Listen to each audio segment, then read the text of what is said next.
Yolgыз қатын бір негеде қарамыша, күнін көріп яшай үзінше. Ауырлыққа, yolgızlıkқа түзіп, тұрмыш ите башын имеше. Кешегідей оның хәтерендә жиләк жиганнары болында, тұрмыш иптәшінің шунда йөреп, пешенче булар янында. Онытылмый хаман күз алдында, тастымалын салып иңенә, тәмле итле ашны ашаулары миштән чыккан кайнар киенә.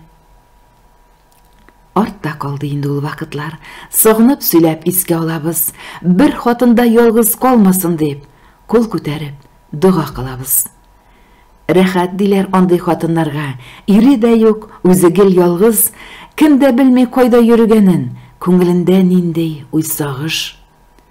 Ашарга да әзерлисе түгел, ни теләдең шуны аласың, талашасы, ызгышасы түгел, ни телисең шуны карыйсың.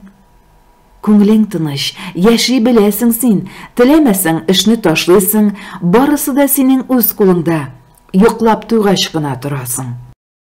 Тимәгез ялгыз хатыннарга, аларның да бар бит җаннары, бәйрәмнәрдә түземсезлек белән якыннарын көткән чаклары. Ял көннәре отпускыда көтә, кайтмаслармы дие балалар, кайтмасалар үзен юандыра. Эшлиләрдер, җитми вакытлар. Кем күрмәгән, алар белми инде, ялгызларның тормыш тартканын, салкын мендәрләрдә төннәр буе йылы-йылы таңнар атканын. Көнен-төнен ялгыз калган чакта, һаваларга сузып кулларын, Ходаемнан исән саулык сорый. Сакла диеп кызын, улларын.